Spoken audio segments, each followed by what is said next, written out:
Kalau berbuka puasa itu kan disunahkan dengan yang manis-manis. Nah, bagaimana kalau seandainya berbukanya itu memandangi senyum santriwati yang manis-manis? Astagfirullah.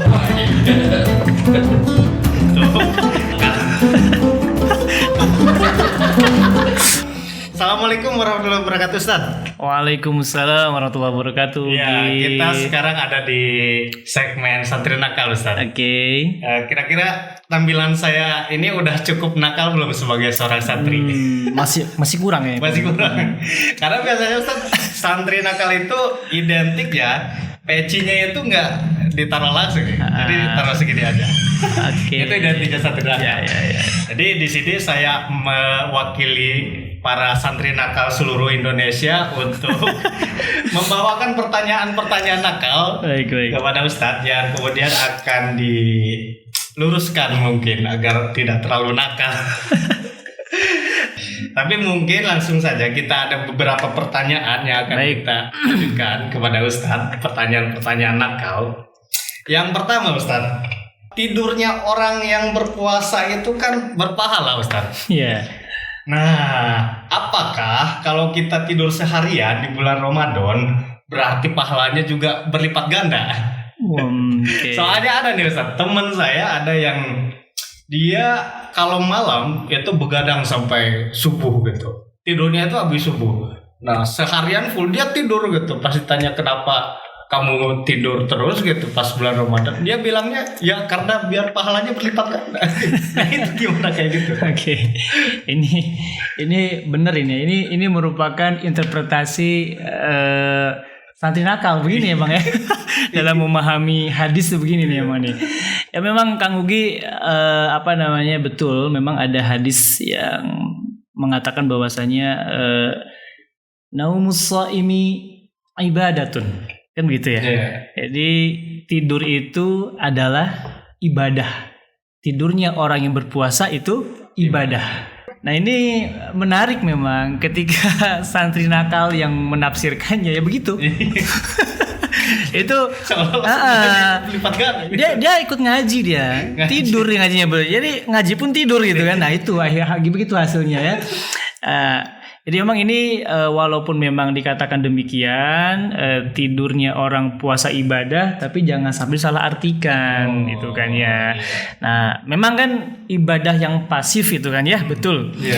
Begini logikanya dibalikin, artinya tidur aja ibadah, apalagi yang lain. Iya enggak? Makanya kan santri mah harus produktif dong, ya kan, maksud begitu. Jadi tidur boleh, silakan, tapi jangan berlebihan juga sampai ini mau ada yang tidur santri dari udah sahur sampai ketemu maghrib. Itu tidur apa pingsan ya? Dengerin tuh, santri nakal. Nah, gitu ya.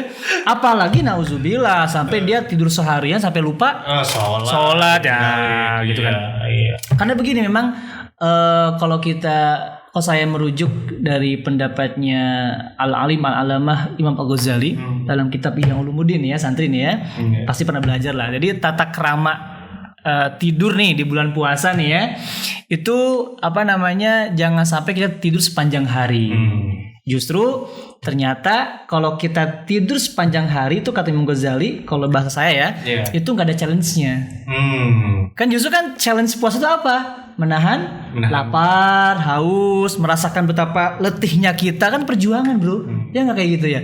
Nah itu harusnya begitu, challenge-nya nggak kerasa, makanya dia nggak akan produktif. Kalau misalnya dia tidurnya nggak seharian, tapi dia diatur tidurnya segimana ya mungkin cukup tidur siang hari 2 jam atau sejam, lalu dia ada kegiatan lain, mengaji, belajar, atau mungkin dia ngabuburit yang memang sifatnya tuh positif ya seperti inilah kita mungkin ya ada, atau mungkin santri ikut bantu ngecor. Wah itu Itu terbaik. kan terasa, pokoknya gitu. Santri yang rajin ngecor itu santri kesayangan Abi Umi.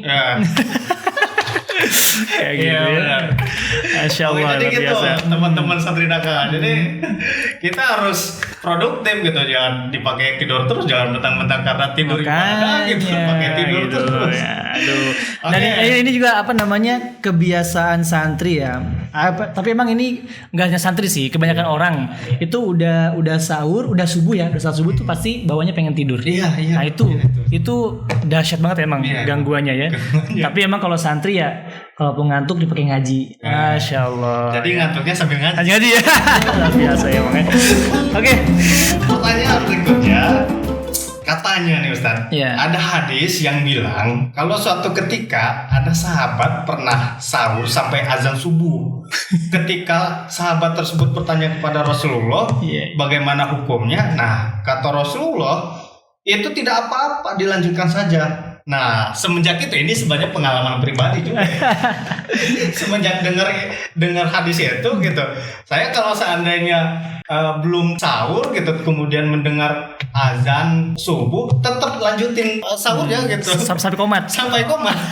Nah itu bagaimana Ustaz? Aduh, ini ya itu mungkin ada barangkali ada santri lain yang di sana malah menjadi rutinitas. Jadi patokan imsaknya itu bukan yang di masjid-masjid, tapi adzan qomat gitu. Jadi subuh lanjut aja gitu. Jadi rutinitas. Bagaimana itu? Baik. Wah, ini menarik ya. Emang ini lagi-lagi ini penafsiran santri nakal juga nih kayak begini nih. Karena emang jujur saya juga pernah mengalami hal seperti itu. Jadi waktu di pondok itu ya mungkin kurangnya pemahaman kali ya. Jadi udah azan pun masih nyantai aja makan minum. Berarti pernah ada di fase? Pernah lah. Tapi senakal-nakal santri tidak akan senakal. Itulah pokoknya ya. Alhamdulillah, makanya bagi yang di pondok itu alhamdulillah masih berkah insyaallah. Ya, makanya kan doa kiai. Betul enggak? Alhamdulillah ya.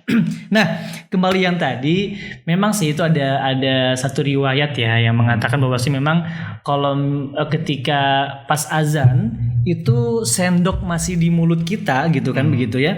Itu maka jangan diletakkan sendoknya. Maka langsung diteruskan saja begitu kan. Nah, sayangnya emang ini ditafsirkan bagi yang itu berarti kalau misalnya pas azan itu masih nggak apa-apa. Bahkan sampai komat nggak apa-apa. Padahal sebetulnya yang tidak apa-apa itu adalah pendapat ulama kalau memang tidak sengaja.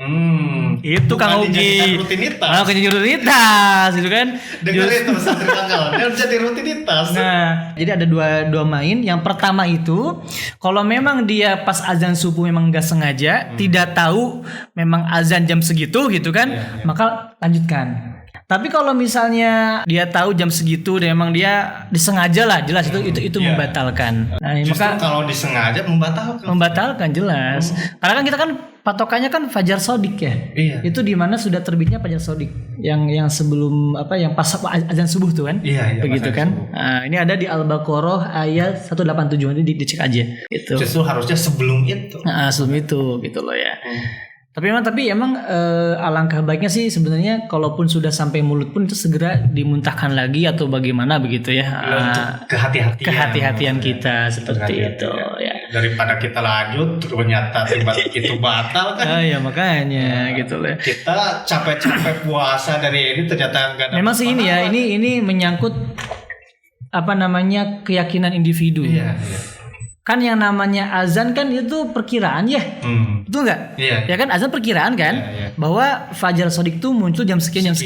Begitu kan. Tapi kalau begini, kalau misalnya ada yang azan nih ya ada yang azan di masjid. Kalau kita emang gak yakin belum masuk waktu, kita lagi makan, teruskan, gak masalah. Kalau kita yakin. Oh ini kayaknya azannya kecepatan nih. Ya kan? Kok kayaknya nggak sesuai dengan waktu ini azannya. Udah lanjutin aja. Tapi kalau emang kita yakin gitu kan, ini sudah masuk waktunya, tinggalkan. Jangan diterusin begitu loh. Ini jadi masalah keyakinan juga, jangan ragu-ragu ya, makanya. Gitu santri ya. Menarik gitu ya. Jadi memberi makan orang yang berpuasa itu kan berpahala. Bahkan pahalanya itu sama seperti orang yang berpuasa. Nah, gimana kalau seandainya saya nggak perlu puasa, udah aja memberi makan orang berpuasa, karena pahalanya dapat sama orang yang berpuasa gitu. Nah, itu gimana? Ini inget saya dulu kata guru saya tuh, ada tuh di pondok ya. Ente tuh ibadah itu jangan mau untung dengan yang enteng katanya. Nah ini kan untung dan enteng. Ya, untuk kita kan banyak untung enteng dan untung gitu maksudnya kan begitu kan isinya. Nah ini juga jangan kayak begitu. Ini kan salah kaprah akhirnya. Memang betul selain daripada pahala puasa seperti itu masih banyak pahala-pahala yang menyamai ibadah-ibadah wajib. Contoh nih misalnya kan kalau misalnya kamu melakukan ibadah ini maka seperti pahala umroh. Pahala haji, ya udah nggak usah haji, nggak usah umroh, apa begitu? Iya. Ini kan logika yang salah, ya. Jadi ini apa namanya pahala. Jadi bedakan antara kewajiban dan pahala. Pahala tuh ya berawal dari fadilah, keutamaan. Alhamdulillah ada sebagai motivasi, stimulus untuk meningkatkan kualitas ibadah kita kepada Allah Subhanahu wa taala. Tapi jangan sampai sekarang kewajiban tuh nggak dilaksanain. Udah saya mah dapat pahalanya aja, nggak bisa begitu. Karena beda antara kewajiban dengan pahala. Berarti itu pahala tuh kan apa ya? Ibaratnya tuh feedback lah ya, atau mungkin bonus lah gitu kan, seperti itu. Memang pahalanya sama seperti itu. Tapi bukan berarti itu menggantikan yang wajib nggak bisa menggantikan dong. Berarti nggak bisa. Justru begini, dia berpuasa, tapi cuman dia dapat haus sama lapar aja. Tapi dia udah gugur kewajiban, ya kan? Dia udah gugur kewajiban, dia nggak kena dosa besar. Coba kalau misalnya dia nggak puasa, tapi dia misalnya cuma sekedar ngasih orang buat tajil, buat makan puasa. Dapat pahala nggak? Oke, dapat pahala gitu kan. Tapi dia dapat dosa besar juga. Oh iya, karena dia tidak ikut kewajiban. Gitulah. Jadi intinya ya kewajiban dulu tunaikan, ya kan? Supaya apa ya tadi kita menghindari dosa besar tadi. Ini kewajiban cuy, kan begitu. Jangan langsung ngasih makan orang aja terus nggak puasa. Biasanya. Ini pengen untung, pengen enteng gitu kan? Untung, pengen enteng. Gitu. Iya. Oke, lanjut pertanyaan terakhir sepertinya. Tadi siapa nyebut nama tadi siapa? Nafkah. Jangan gitu dong. Oh iya. Bener sih. Oke, gimana? Nah,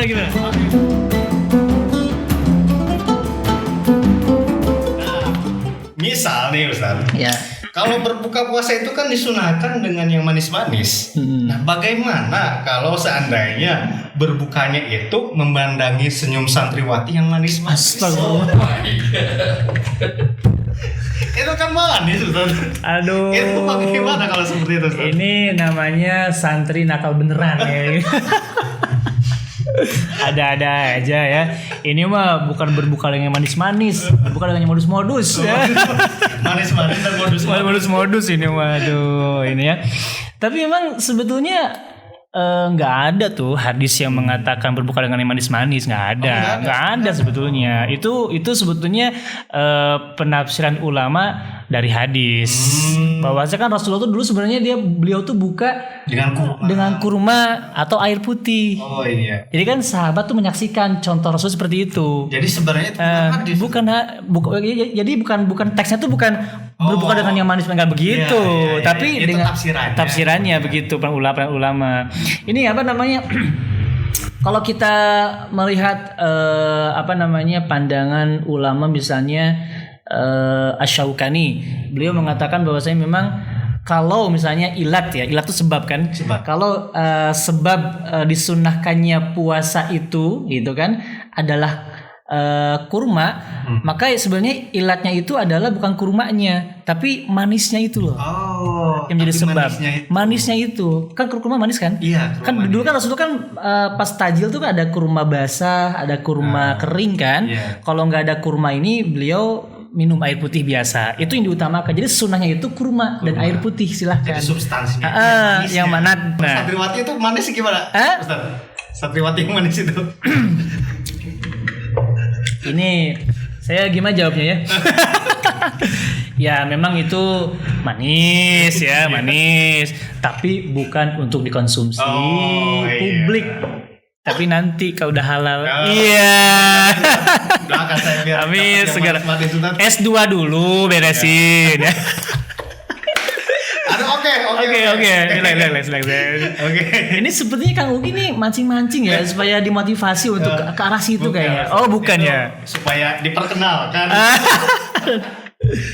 Jadi ya silakan santri kalau yang mau boleh mau yang ya pokoknya yang manis-manis, makanan, minuman silakan. Insya Allah itu kategori sunnah. Begitulah ya interpretasi daripada para ulama kita. Oke. Gitu ya. Oke Ustaz, mungkin pertanyaannya sudah habis. Udah Kita beres. mungkin akan bertemu lagi di episode Insyaallah, berikutnya dengan insyaallah. pertanyaan santri nakal yang lebih nakal lagi mungkin. Baik. Mungkin cukup sekian saja. Terima kasih banyak Ustaz sudah datang ke Alhamdulillah, podcast sama-sama, Yudi Kali ini. gitu. Ya, Tapi sebelum ditutup, saya mau nanya sama Ugi nih. Boleh. Gantian nanya, boleh nggak? Oke. Ya, deg-degan. Gimana nih Ugi? Setelah mengetahui penjelasan dari saya tentang santri nakal, gimana? Jadi mindset kamu tentang itu gimana Iya, sekarang? saya merasa tercerahkan, Ustaz. Merasa tercerahkan. Ternyata apa yang saya anggap selama ini adalah benar gitu, ternyata keliru. Bahwa tadinya saya tidak mau puasa, Ustaz, mau ngasih aja sodako gitu. Biar ternyata salah kan. Tapi pemirsa di rumah atau para santri jangan salah, nggak apa-apa. Kelirunya santri itu justru proses pembelajaran, gitu kan. Yang tadinya mungkin salah, tidak tahu menjadi tahu, menjadi paham. Itulah ya yang namanya proses pembelajaran di pondok seperti itu. Memang tidak harus langsung tahu kan. Makanya kenapa harus bertanya kepada guru. Nah, itu gitu kan. Bertanya, mutolaah kitab segala macam. Ya mencari tahu. Jadi mungkin santri nakal itu kayak fase gitu. Iya, fase Santri nakal kemudian dia paham gitu. Iya, makin nakal. Enggak ya. Jangan lah. Jangan. Insyaallah gitu. Doa Kiai. Doa. Makanya insyaallah. Oke, mungkin sekian teman-teman dari semua, begitu tercerahkan kita oleh pandangan Ustadz Hengki. Pokoknya kita tuh kalau masalah syiar dakwah jangan ragu-ragu. Share aja. Ya, kita tuh makanya jangan kalah sama yang lain dong ya, yang mungkin kontennya nggak terlalu penting kadang-kadang gitu ya, kadang nggak jelas, di like gitu ya, itulah ya. Ini gimana nggak penting? Insya Allah berkah. Menjadi santri nakal. Masya Allah. Allah. Baik. Assalamualaikum warahmatullahi wabarakatuh. Assalamualaikum warahmatullahi wabarakatuh. Alhamdulillah.